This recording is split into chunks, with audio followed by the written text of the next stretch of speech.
Thabo Besta's alleged accomplice, Dr. Nandipha puts her bail application on hold for now.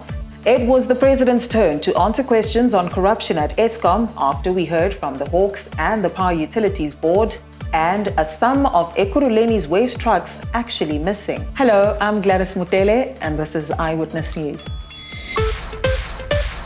This is Eyewitness News. Dr. Nandipha and 5 former G4S employees have appeared briefly in the Bloemfontein Magistrates Court. They stand accused of assisting Facebook rapist Thabo Besta escape from prison last year. The matter was set down for a bail application today, but Makutumana's lawyers have opted to wait. Proceedings were meant to have unfolded in the sense that all 6 accused were meant to have applied for bail, but we didn't see that happen. Quite early on in proceedings, Dr. Nandipha, through her attorney, Advocate France Glamini, made it clear that his client would not be applying for bail, and he asked and requested the court that her bail application be postponed. Now, there hasn't been a date set for her bail application. It's basically been rolled over to any time within or during proceedings, and that can mean that Dr. Nandipha could essentially apply for bail during pre-trial. Her attorney, her advocate, hasn't set down a date for her bail application.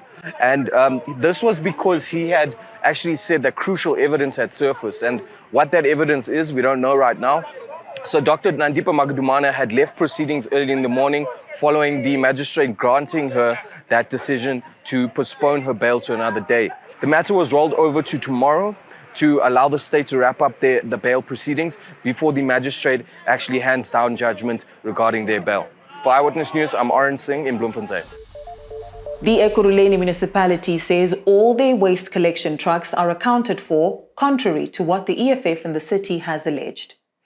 The leader of the Red Berets, Julius Malema, caused a stir with a tweet saying 71 trucks from the municipality's depot were missing and likely stolen.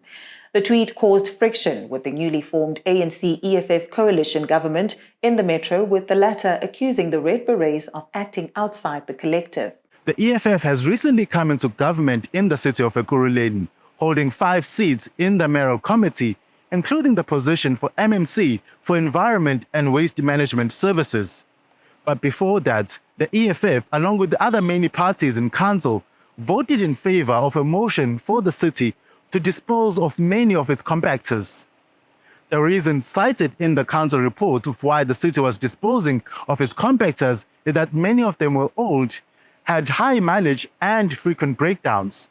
Eyewitness News understand that these trucks will be auctioned off on the first week of June. In the meantime, the city says its waste collection efforts continue as normal. Staying in Ekurhuleni, and lawyers acting for a group of dwellers of the informal settlements in Langaville are taking the municipality to court in a desperate bid to get flushing toilets. Now, they say the case centers around their human dignity. The dwellers in the township's Extension 8, represented by the Centre for Applied Legal Studies, have gone to court to have the municipality declared in breach of its constitutional obligations. This after more than a decade of using the same interim basic sanitation in the form of portable chemical toilets that a court ordered the city of Ekurhuleni in 2011 to provide them with. The case was heard in the Joburg High Court today. In her opening address, counsel for the dwellers, Shaista Kazi, read into record a powerful excerpt from the first applicant, Makosini Ntlapo's founding affidavit. It says we have been forced to use these unsafe and hazardous chemical toilets for close to 10 years now. My Lord, since the filing of this affidavit, it has now been over 10 years. The only available and untenable alternatives are for us to request to use toilets of our neighbours who live in RDP dwellings, or for us to revert to the self-dug pit toilets, as some residents have indeed elected to do. It was the president's turn to answer questions today on allegations of corruption at Eskom. Now, this week, the Hawks and the Power Utilities board members appeared before Parliament to elaborate on and explain corruption claims made in a television interview by former Eskom CEO Andre de Ruyter. Answering questions in the National Assembly today, Ramaphosa was asked by the DA whether he took any steps to identify members of the cabinet or other senior government officials alleged by de Ruyter to be involved in corruption. This was his response.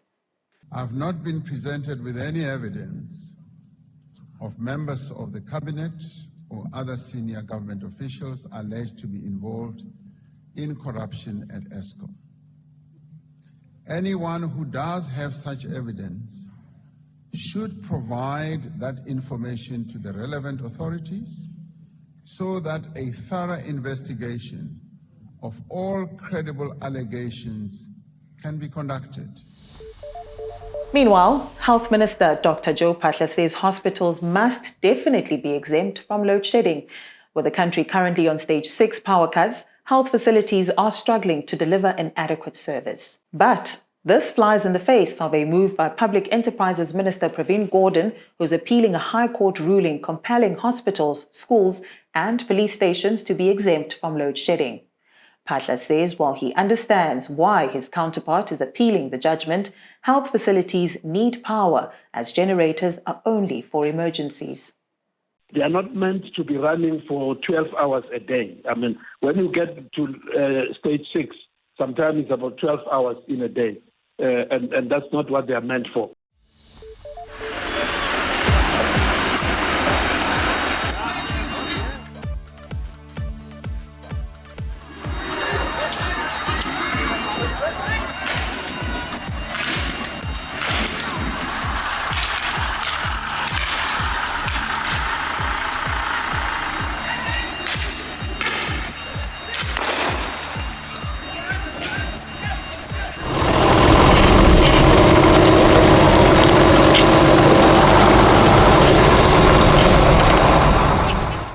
And that's all we have time for today. Thank you for watching. And hey, don't forget to like, share, and subscribe. Eyewitness News, in touch, in tune, and independent. For the latest, log on to ewn.co.za or ewn.mobi.